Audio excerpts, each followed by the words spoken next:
अस्सलाम वालेकुम नाज़रीन, welcome to another informative video.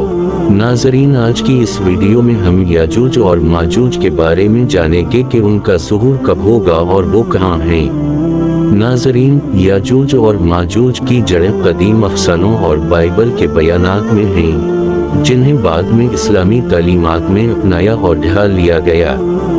यहाँ एक मुख्तसर तारीख है। कदीम मेसोपोटामिया और यूनानी दास्तानों में याजूज और माजूज का ताल्लुक शदीद वशी कबाइल से था। अबरानी बाइबल हज़क़ीएल 38 से 39 में याजूज और माजूज को इसराइल के दुश्मनों के तौर पर बयान किया गया है, जिसकी क़यादत याज नामी एक शख्सियत करता है।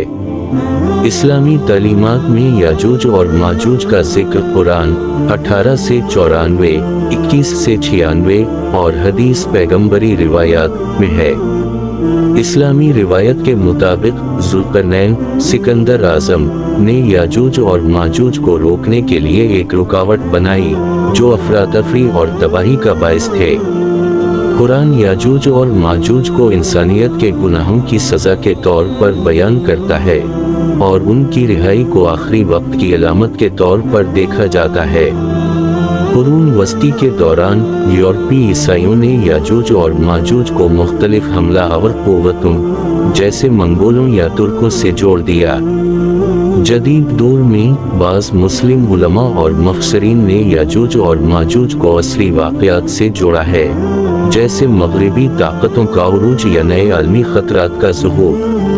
बाज़ इस्लामी रिवायात में याजूज और माजूज को अफरातफरी और तबाही के एजेंटों के तौर पर देखा गया है, जिन्हें आखिरी वक्त में इंसानियत को तबाह करने के लिए छोड़ दिया जाएगा। दूसरे याजूज और माजूज को इंसानियत के तारीक पहलुओं जैसे लालच, तशद्दुद और जबर की अलामती नुमाइंदगी से तबीर करते हैं। बराह करम नोट करें कि याजूज और माजूज की तारीख और तशरीहात पेचीदा और मुतनव्वे हैं, मुतअद्दिद सकाफ़तों और रिवायात पर मुहित हैं। ये मुख्तसर जायज़ा उनके इर्तिक़ा और अहमियत की एक झलक फराहम करता है। अगर आपके मखसूस सवालात हैं या मज़ीद मालूमात चाहते हैं तो बला झिझक पूछें। गोग एंड मेगोग का जिक्र कुरान, बाइबल और इस्लामी रिवायात में मिलता है। ये दो कौमें हैं जिन्हें इस्लामी रिवायात में बड़ी तादाद में और बहुत ताकतवर समझा जाता है। कुरान मजीद में याजूज और माजूज का जिक्र सूरत अल-कहफ़ 18, 94 से 99 और सूरत अल-अंबिया 21 से 96 में किया गया है। इन आयात में जिक्र है कि ज़ुल्करनैन नामी एक नेक बादशाह ने उन कौमों के शर से लोगों को बचाने के लिए एक बड़ी दीवार बनवाई थी। ये दीवार इन्हें बाकी दुनिया से अलग करती है और कहा जाता है कि क़यामत के करीब ये दीवार टूट जाएगी और याजूज माजूज दुनिया पर हमला करेंगे। अहादीस में याजूज और माजूज का जिक्र क़यामत की निशानियों के तौर पर भी मिलता है। हज़रत मोहम्मद सल्लल्लाहु अलैहि वसल्लम ने फरमाया है कि क़यामत के करीब ये कौमें दुनिया पर हमला करेंगी और उनकी तादाद बहुत ज़्यादा होगी, जैसे कि कोई समंदर की लहरों की तरह रहा हो। बाइबल में याजूज और माजूज का जिक्र किताब हज़क़ीएल, एज़ेकिएल और मकाशफ़ा रेवलेशन में मौजूद है।